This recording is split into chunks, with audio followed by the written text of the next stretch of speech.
Hi, I am Cherie Yanek, Churchill School Librarian. Today I am here to read to you a lovely, beautiful book that I absolutely adore. It is Julia Alvarez's The Secret Footprints. This is illustrated by Fabian Negrin. Now, this book is a good book to read if you believe in magic, and if you normally don't, maybe put that aside, listen to the story. I think it's truly magical, luscious, beautiful. This is just such a wonderful story. And I think another nice aspect is the idea that sometimes when we don't do what we're supposed to, we get into these predicaments, but sometimes we can find a truly magical, wonderful way out of it where we can still be okay. So I think you will love this story, and the illustrations are they're just gorgeous to this book. So I think you'll especially like this.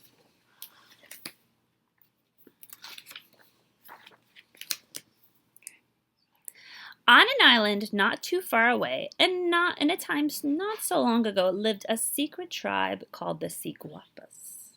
They made their homes underwater in cool blue caves, hung with seashells and seaweed. They came out on land to hunt for food only at night because they were so fearful of humans. Some Sigwapas said they would rather die than be discovered. So this is the Sigwapas in the water coming out. Luckily, the Sigwapas had a special secret that kept them safe from people. Their feet were on backward. When they walked on land, they left footprints going in the opposite direction. So let's pretend this is my foot, and you see let's pretend these are my toes. So normally I'm walking down the street, right? I'm going in this direction, my toes are going. But the Sigwapas, I have to do this with my other hand, instead of their feet going this way, they went this, so they're walking this way. So their toes are backwards. So if you want to just pause this video, you can just try to see how it would be. Try to see it as turn your feet around as much as possible and try to walk. I've tried it. It's definitely pretty challenging. So that's how the Sigwapas had kept their whereabouts unknown for so long, but once their secret was almost discovered. So think about how this protected them, right? So you can see some of their footprints on the beach. It might look like they're going in the opposite direction, right? So people don't really realize. In the tribe lived a young Sigwapa who was very beautiful, with bright eyes and golden skin and black hair that flowed all the way down her back. Unlike the other Sigwapas, she was not fearful of humans. That is why her name was Guapa, which means brave and bold, and also beautiful in Spanish. Sometimes Guapa set out hunting at night before it was really dark enough. Right? So they go out at night when it's dark so no one will see them. One night she wandered too close to a house where the family was still awake. When she saw their laundry hung out to dry, Guapa tried their clothes on. "This one fits me!" she cried out in a loud voice, and lights came on in the dark house. A boy opened the window. "Hola!" he called in a friendly way.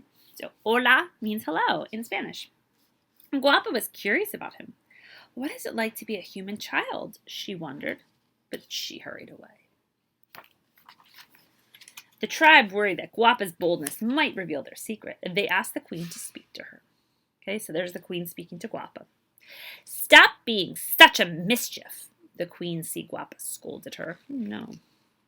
But I'm bold and brave and curious about everything," Guapa said, defending herself.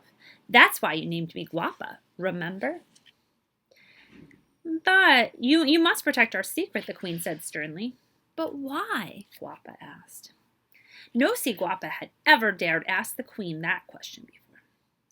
The queen said, "If people find out where we live, they will capture us because we are so beautiful. Doctors will want to put us in cages and study us. We will be forced to live on land." Guapa's mouth fell open. "I know! I love living underwater with fish tickling my neck and currents flowing through my hair so I never have to comb it. I don't want to live on land. I just like to visit." So imagine instead of using a hairbrush, your hair got combed by the water. Nice. "Then you must stop taking chances," the queen warned. "Humans are so unkind. They will force you to take baths and do laundry and wash your hands before meals." That's when Guapa promised with all her heart that she would be very, very careful. I don't think those things are so terrible, but maybe to her they are. And she did work hard to keep her promise. She stayed underwater until it was dark, which was not always exciting. She followed behind everyone else in their food hunts, which was certainly frustrating. When she passed the clothesline at the boys' house, Guapa did not try the clothes on, which was no fun. She walked on tiptoes, which was not that easy for Sigwapa.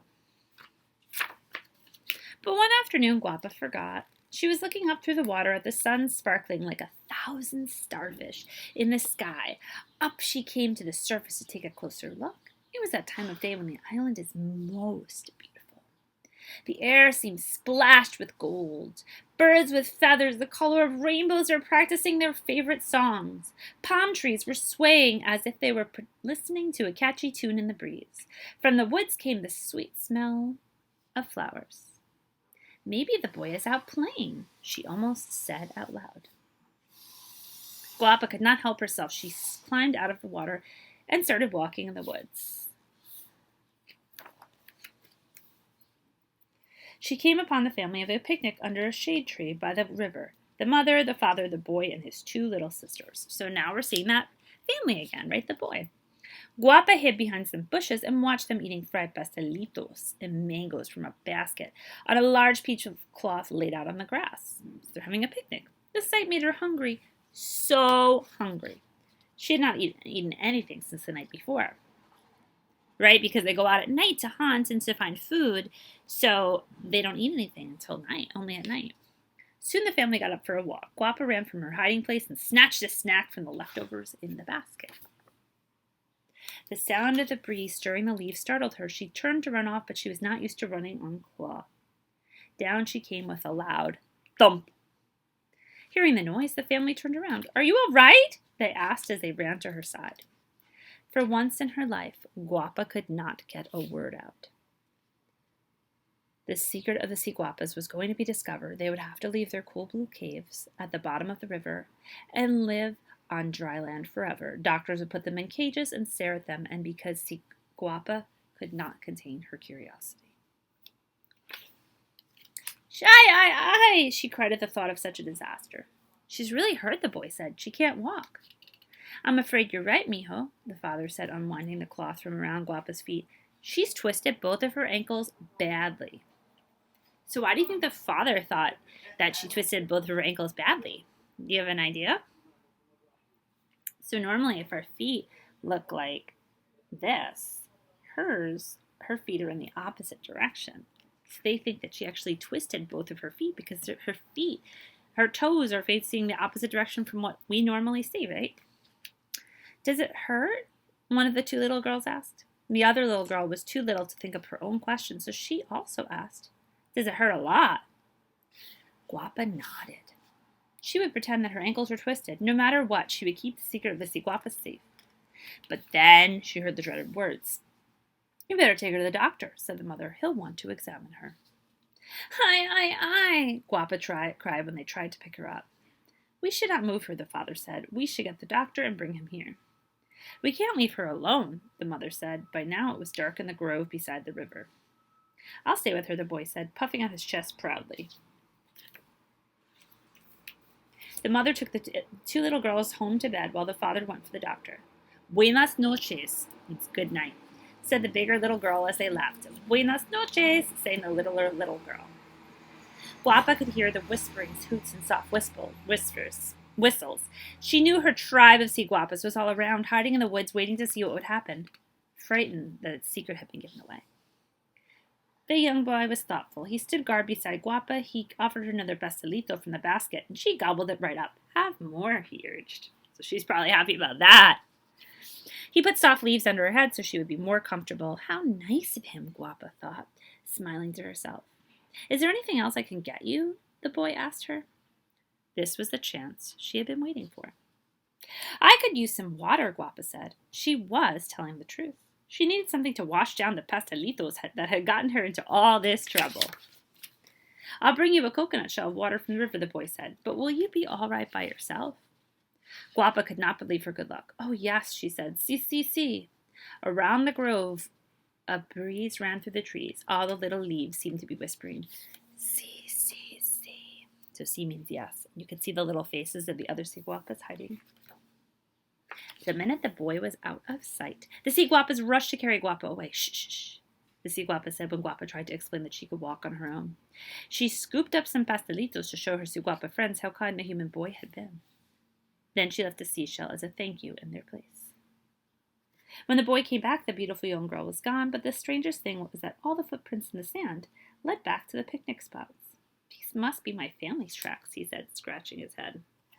Right? So remember why were the footprints looking like they were in the wrong direction? Because their feet were the opposite of ours. When the tribe returned with Guapa and her delicious snacks, the Queen Sigwapa did not know what to say. "I suppose some human beings can be kind," she admitted. Guapa would have answered, but her mouth was full. Now, when the tribe wanders near the family's house, Guapa is allowed to go right up to the windows and peek in. Sometimes the boy goes walking in the woods looking for Guapa. He carries his lucky seashell in his pocket to remind him of his mysterious friend. Guapa has asked the Sigwapas not to take any eggs from this family.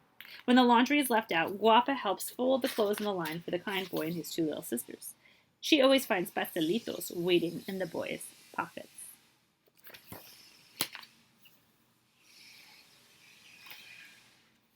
So I hope you enjoyed this wonderful tale, The Secret Footprints. Thank you for listening, and keep on reading.